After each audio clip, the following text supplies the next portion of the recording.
Hello students, हम देखेंगे part 3 chapter number 3 राजनीतिक दल। भारत के कुछ प्रमुख राजनीतिक दलों का हम परिचय प्राप्त करेंगे इसमें। तो राष्ट्रीय दल कौन से होते हैं, ये संदर्भ इसका है इलेक्शन कमीशन ऑफ इंडिया का नोटिफिकेशन डेटेड 13 दिसंबर 2016।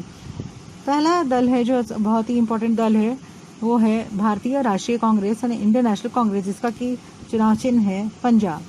1885 ईस्वी में भारतीय राष्ट्रीय कांग्रेस की स्थापना हुई और यह स्थापना भारत के जो पढ़ा लिखा जो वर्ग था उनको साथ में लाना और भारत में जो भी इश्यूज थे उनके प्रति अवेयर कराना, इसके लिए इसकी स्थापना A.O. ह्यूम द्वारा की गई 1885 में। स्थापना के समय कांग्रेस एक सर्वसमावेशक राष्ट्रीय स्वतंत्रता के लिए प्रयत्न करने वाला आंदोलन था, इसलिए उसमें विभिन्न विचारधारा के गुट शामिल हुए थे। स्वातंत्रोत्तर काल में कांग्रेस का एक सबसे प्रभावी दल के रूप में उदय हुआ।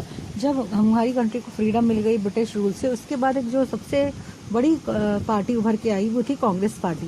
उनके जो मेन एम्स थे वो थे पंथ निरपेक्षता यानी धर्म निरपेक्षता, सेक्युलरिज्म, यानी किसी भी एक धर्म विशेष को मान्यता नहीं देती थी ये पार्टी।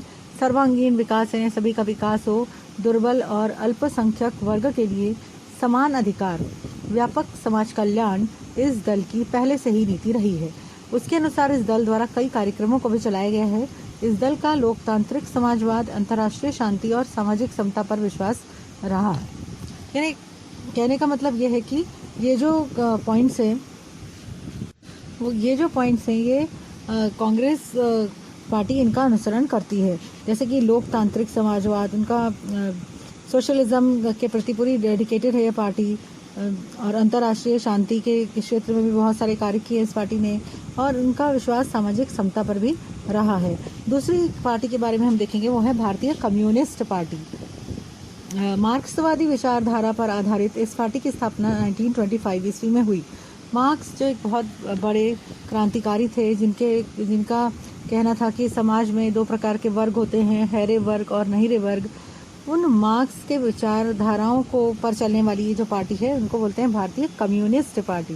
भारत में यह बहुत पुरानी राजनीतिक पार्टी है और यह पार्टी श्रमिकों, परिश्रमी वर्ग, श्रमिकों के हित के लिए कार्य करती है। जो जितने भी मजदूर रहते हैं, किसान होते हैं, उनके हितों की रक्षा के लिए यह पार्टी कार्य करती है। और इस पार्टी ने हमेशा पूंजीवाद, कैपिटलिज्म का विरोध किया है। जो भी पूंजीपति लोग रहते हैं जो पूंजी लगाते हैं अपनी कारखानों में और पूरा प्रॉफिट खुद लेके जाते हैं, तो ऐसे पूंजीवाद पर आधारित जो समाज रहता है, ऐसी सामाजिक व्यवस्था का यह पार्टी विरोध करती है।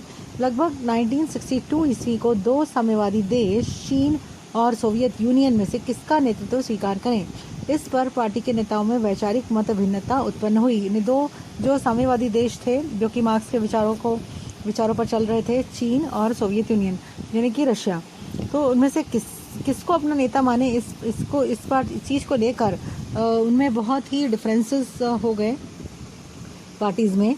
तो इसलिए क्या हुआ कि भारतीय कम्युनिस्ट पार्टी दो पार्ट हो गए वो, और भारतीय कम्युनिस्ट पार्टी मार्क्सवादी इस नई पार्टी की स्थापना हुई। Thank you. Hello student.